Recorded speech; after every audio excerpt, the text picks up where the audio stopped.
Today, we're diving into the heart of leadership excellence.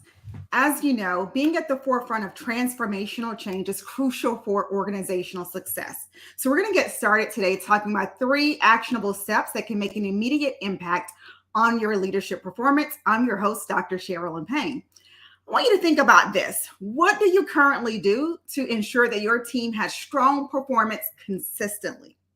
I'm going to share with you three things that I believe can actually make a tremendous difference in the results and the outcomes of your team and your organization. Are you ready? Number one, first thing I want you to do is I want you to begin to communicate with every single person in your organization, from your new hire to your person who's been there for 40, 50 years, on exactly what does your organization do. And you may think that this is simple, but you have no idea how many employees have no idea what your organization actually does, how you make money, what's your strategy, where are we going towards, who's our competitors.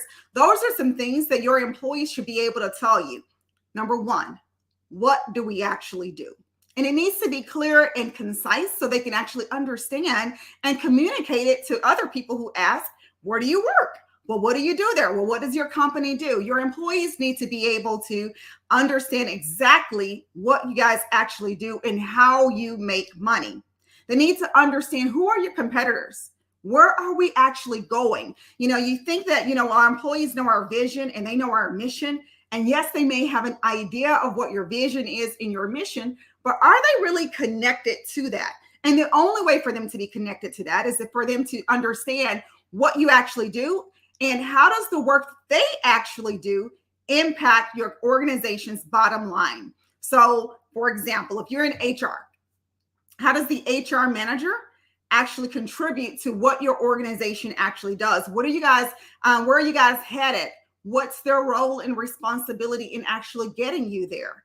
And so what happens is that the people who actually need to know are the people who oftentimes are the least likely to know what you actually do, the people who are actually interacting day in and day out with your customers or potential employees. So I want you to begin to start right there in ensuring that you're communicating this, but you're also communicating this frequently. This means you're talking about it in one-on-ones. This means you're talking about it on a quarterly basis. You're talking about it in new hire programs. You're also talking about it in your organization's town halls. One of the best ways I believe that you can actually do this is to begin to have earnings calls. Now, if your organization doesn't have earnings calls, this is something that you could actually implement. And what we want to see is we want your employees to actually have an idea, without reading from somebody else, without hearing from the grapevine, of how strong your organization is. An earnings call is a great way for them to actually get that information. One of the things I've always advised leaders to do, and I have yet to see it implemented, to be completely honest, in any organization that I've worked at, is to invite the business to actually come to different functions, calls or team meetings rather, and just kind of describe what they're doing. So maybe you have a PowerPoint presentation or a memo or something, but you have the leaders to actually come in from your different functions, and they're talking about what we're working on for the next 90 days, what we're working on for the next 6 months, and how does this actually impact our long-term vision and plan for success. That is one thing that I believe that every organization absolutely can implement beginning immediately to begin to see results within your organization. I truly believe that if you do that, you're going to see a significant improvement in your bottom line, because your employees are going to be more passionate about what you do. They're going to be more connected with what you do. We've always heard the story of people who work in NASA, and they came and said, hey, what do you do? All the way from the very top all the way to the bottom at the janitor. And they always say, we're sending a man to the moon.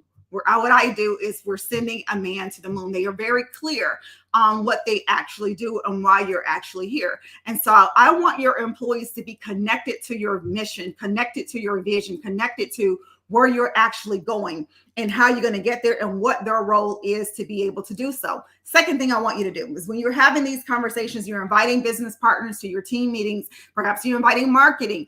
Perhaps you're inviting a product. Perhaps you're inviting your customer service team or your call center, head of your call center team, whatever it is. Just want to make sure that you understand that your employees need to have a really great idea of what's actually happening.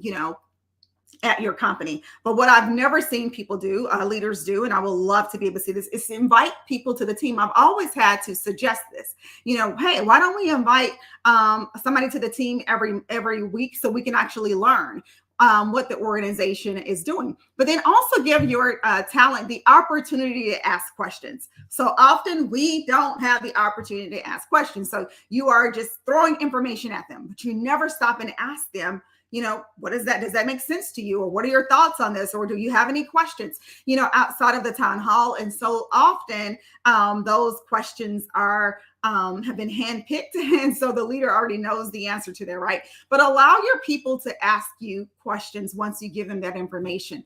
What they ask you may trigger a thought in you that could actually lead to improvement. They may give you an idea or suggestion that they've seen somewhere else, or they may be able to solve a problem that you've been looking to solve for quite a bit of time. But once they have the information and they know where you're heading and what you're trying to do, they can actually let you know if it actually makes sense or if it's far-fetched. Now, here's the thing: when you're communicating, I want you to make sure that you're communicating in such a way that a child could understand, or someone with the 6th, 7th, 8th grade education could actually understand and articulate what you are actually saying. Why do I say that? Because you can come in with a bunch of gibberish. You can come in with a bunch of acronyms and speak for your particular function or your particular organization. And someone, for example, who's a new hire who hasn't worked there, they have no idea what you're saying. And so if they have no idea what you're actually saying, they're stuck on what is it that you actually mean, and they're not engaged in the conversation, right? And so we want people to be engaged in the conversation. We want them to be impacted and affected by the conversation. So I want you to, again, I'm not going to say dumb down your speech because I really don't like that term. So I'm not going to ask you to dumb it down, but I am going to ask you to make sure that it's clear and it's concise. What I've seen so often is leaders give you a lot of information, and they don't really think about the audience, right? Of who they're actually presenting to. What does that person actually need to know? And you may say it's, the information is too complex, they would never understand. I disagree. I truly believe that if you put it in language that is simple, that's easy to understand, you put some stories around it, that people will connect with what you're actually saying, and it can make all the difference. Here's another thing I want you to do, is I want you to teach everyone in your organization how to read a P&L, how to read your organization's P&L. Why? Because again, you're transitioning your people from being just employees to being business people who have a vested interest in your organization. Everyone should be able to understand the P&L.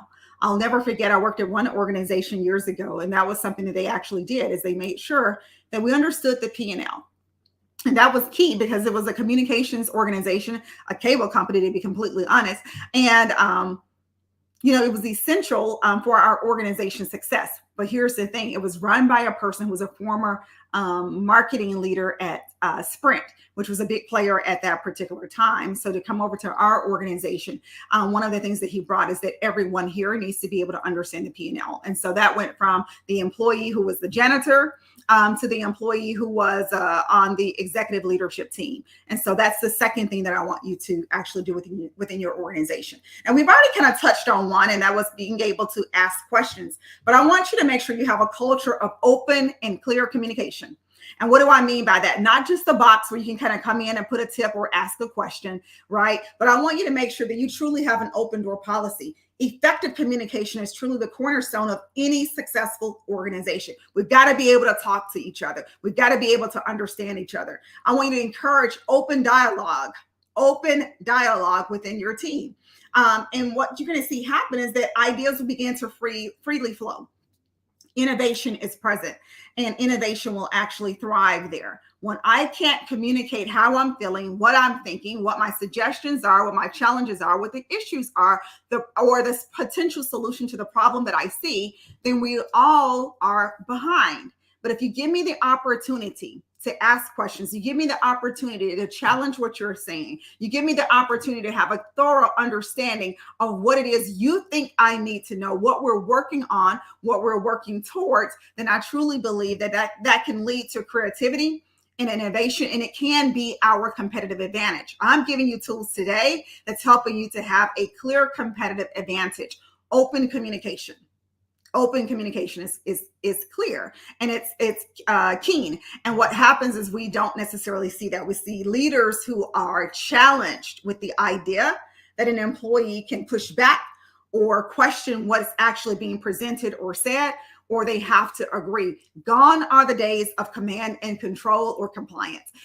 Only because I said so, right? We want to get to the place where our organizations continuously have an upward trajectory. And the only way we can do that is to ensure that we have open communication between teams. What happens when teams don't communicate is that it creates unnecessary strife, unnecessary tension, unnecessary stress, which gets me to the third thing I want you guys to begin to do, which is to begin to prioritize employee well-being.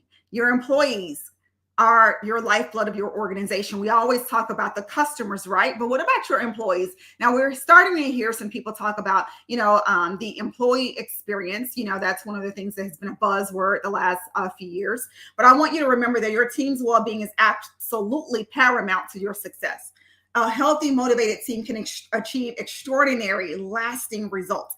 And that's what you actually want. So I want you to begin to think about, what we're doing. Is it lowering their stress? Is it increasing their happiness? And is it giving them work-life balance? You see, when I am stressed out, I'm not thinking clearly. I had an interesting conversation last night with one of my friends, and we were talking about a challenging time in her life. And she said, I never used that word. And I said, actually, you did. And it really kind of startled me, because it's not a statement that you would typically say. But you did use that word. And so she doubled down on it. I didn't use that word. And so I just said, okay, I acquiesce. If you did not use that word, you said something closely related to that, close to it. And I shared with her, I truly believe you said that word, though. And here's why I'm going to challenge you and push you on that. And so you were stressed. That was a high stress time in your life. It was a time of change for you. And it was uncomfortable change. And when we're under pressure and we're under stress, I don't know if our brains and our neurons are correctly firing off the way that they normally do. And so sometimes you do things that are uncharacteristic of your personality when you're under stress. When I'm under stress, for example, I know my trigger for that is when, things are extremely more difficult than they need to be. And I'm trying to keep it simple, and somebody else we're in a tug of war of, while I'm trying to say, okay, let's keep it simple so we can actually execute swiftly. Then another person is saying, let's make it more complex. Let's do this and let's do that. And so, it becomes, if we've never gone here, then how do we get there? And the only way we can actually get there is we got to break it down into bite-sized pieces so we don't overwhelm or overtax ourselves, right? And then just give up and quit. And so I want you to think about that with your employees. What I do know is that when employees are stressed out, they're not giving you their very best, right? And they're not having a loving relationship with you where they're loyal and committed. At some point, as my mother would say, iron eventually wears out if you beat on it long enough. And so we have severe impact to our systems, our bodies, to our minds, to our families, to our communities when employees are overstressed, right? It taxes the system. And so I want you to begin to prioritize your employees' well-being. And one of the ways that you can actually do that is to make sure that they're in the loop of the things that they need to be in the loop on. You make sure that you are over communicating in a sense. You make sure that they are clear and concise. And those are just some ways that you can ensure and prioritize their well-being. Ask them, do I need to remove something from your plate? How are you feeling? Is this too much? How are you tracking towards this? Begin to ask questions that give you insights into what's going on in their mind that they may not necessarily tell you. One of the things I love, and I've shared this before, is I have a friend who was working for an organization, and that particular organization says, hey, you've been here for 90 days. You got to take a week off. And so they make sure that they prioritize employees' time being, where you can only work so long without taking a break. Does your organization do that? I was on a call today with someone who said, I'll be happy to get that back to you, but I just want you to know that I don't work on weekends. I don't check my email on weekends. And he asked me if that was okay. Of course, that's okay for me, but I understand that sometimes your organizational culture may not necessarily support that. And employees may be challenged with saying, I'm going to back away today and not necessarily work on the weekend or work late hours. I'm going to have some balance here in my life and some boundaries. And that's really important as we are working from home, or more people are working from home, is that you ensure that your employees actually have balance and they're able to differentiate between working and then time away. And so I want you to think through those things. So how are you feeling about the information that I shared with you today? I really hope that you actually implement these ideas. Again, making sure that your team understands how to read the P&L for your organization, for your team, for your team rather. I want you to make sure that your employees understand how you actually make money. How do they actually impact that? You're talking about it often, you're talking about it frequently, you're talking about it in a clear and concise way. And you have open communication. You're giving people the opportunity to help solve problems, to help give you information that you don't necessarily have already, to help you to become better, right? And so I just want you to remember those action steps are just the tip of the iceberg when it comes to elevating leadership performance. Now, if this is something you would like additional information in or additional assistance in, I would love to partner with you in doing that. All you have to do is simply send me an email, leadership@smpistrategies.com.